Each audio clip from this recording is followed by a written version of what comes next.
Hello friends, मैं doctor Saurabh Banerjee Omkarananda dental care research Jamshedpur Bistupur से आपके साथ कनेक्ट हो रहा हूँ। आज एक विशेष दिन है 6 दिसंबर। 6 दिसंबर हम लोग ओरल कैंसर डे के हिसाब से जो है ना ऑब्जर्व करते हैं। तो ये ओरल कैंसर डे एक विशेष दिन इस चीज़ के लिए जो बनाया गया है वो इसलिए कि पब्लिक को जो है आप लोगों को जो है ओरल कैंसर के बारे में जागरूक किया जा सके। ओरल कैंसर क्यों होता है, ओरल कैंसर से बचने का तरीका क्या है और किन जगहों में जो है हम गलत हो जाते हैं ओरल कैंसर में इलाज करवाने में या ठीक हो पाने में। सबसे पहले मैं ये बोलना चाहूँगा कि देखिए, कोई भी तरह का कैंसर हो, सिर्फ ओरल कैंसर नहीं, किसी भी तरह का कैंसर हो, अगर आपको ये होता है तो सबसे पहले इससे घबराने की ज़रूरत नहीं है।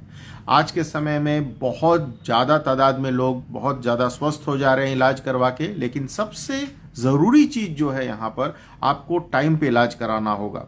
जैसे ही ये चीज़ डिटेक्ट हो, ओरल कैंसर डिटेक्ट हो, आपको तुरंत जा करके हॉस्पिटल में जा करके इसका इलाज करवाना होगा।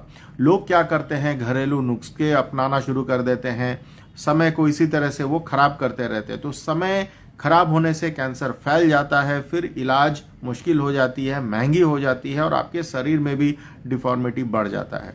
तो मेरा जो एक सुझाव है आपको, अगर आप में किसी को भी, भगवान ना करे, अगर किसी को भी आप में से एक ओरल कैंसर हुआ है, तो अगर आपको पता है ये चीज़ डिटेक्ट हो गई है तो इसमें डिले ना करें, तुरंत जाके इलाज करवाएं।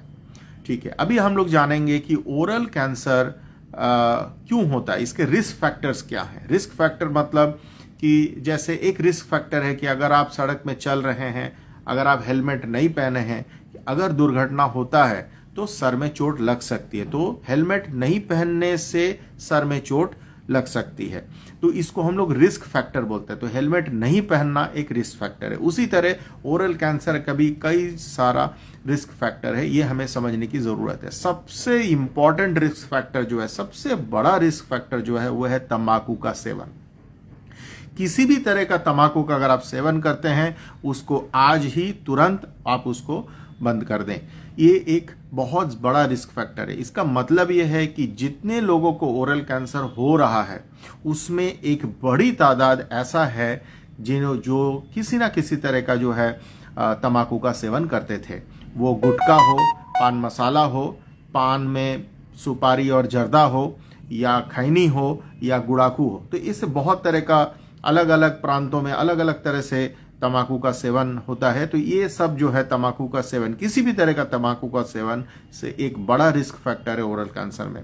दूसरी बड़ी रिस्क फैक्टर ओरल कैंसर में, मुंह में अंदर कोई घाव अगर आपको हो गया है, कोई छाला अगर हो गया है और वो लंबे समय तक, महीनों से वो ठीक नहीं हो रहा है, तो आपको जो चाहिए तुरंत सतर्क हो जाइए, डॉक्टर के पास जाइए, उसका इलाज करवाइए, क्योंकि वो जो ठीक नहीं होता हुआ घाव है वो एक रिस्क फैक्टर है ओरल कैंसर में कन्वर्ट होने का। तीसरी चीज जो है, अगर आपके मुंह में कोई दांत है जो टूट गया है और काफी धारदार हो गया है, गाल और जीभ को नुकसान पहुंचा रहा है, तो ये जो कंटिन्यूअस लो ग्रेड इरिटेशन जिससे आपका टूटा हुआ दांत जो गाल और जीभ को पहुंचा रहा है, ये एक फिर से एक रिस्क फैक्टर है ओरल कैंसर में कन्वर्ट होने का। तो ये भी अगर आपके मुंह में है तो तुरंत जाके इलाज कराएं। चौथा चीज, मुंह को साफ रखें, मुंह में गंदगी ना रखें। साल में एक बार अपने डेंटल सर्जन के पास जाएं और मुंह को साफ रखें, ये बहुत ज़रूरी है। क्योंकि मुंह के जगह में जब आप डेंटल सर्जन के पास साल में एक बार जाते हैं तो दो चीज़ें होती है। पहला चीज़ है एक बेसिक प्रोफिलैक्सिस, एक बेसिक सफाई आपके दांतों की और मसूड़े की हो जाती है, तो इन्फेक्शन हट जाता है। दूसरा चीज है, वो प्रोफेशनली चेक कर सकते हैं मुंह के हर कोने में, हर पॉसिबल कोने में जहां जहां कैंसर होने का चांसेस ज़्यादा रहता है, कि आपके मुंह में कोई जो चीज़ ज़रूरी नहीं है या कोई ख़राब चीज़ पनप रहा है कि नहीं। ये एक प्रोफेशनल जांच हो जाती है, क्योंकि आप जितना भी कोशिश करें आईने के सामने में खड़ा होकर के मुंह के सब जगह में आप नहीं देख सकते हैं। तो ये एक रिस्क फैक्टर और सुझाव रहा।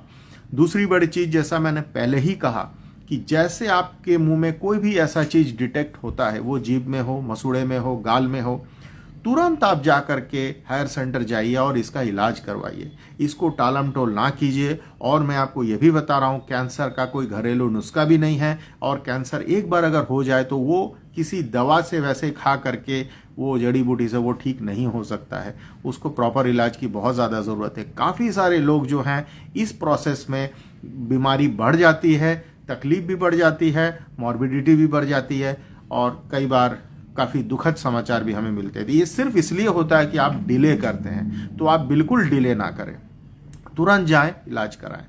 और आखिरी बात जो मैं आपसे कहना चाहता हूं, किसी भी तरह का गुटखा का सेवन, खैनी, गुटखा, पान मसाला, सुपारी, गजदा या खैनी, गुड़ाकू, किसी भी तरह का अगर आप करते हैं तो उसको छोड़े। देखिए उसके पीछे में पिक्चर दिया रहता है कि वो खाने से आपको कितना ज़्यादा नुकसान हो सकता है। उस चीज़ को आप देखिए और समझिए। अगर किसी एक को परिवार में कैंसर होता है तो वो पूरा परिवार टूट जाता है, मानसिक तौर पे, सामाजिक तौर पे और आर्थिक तौर पे भी।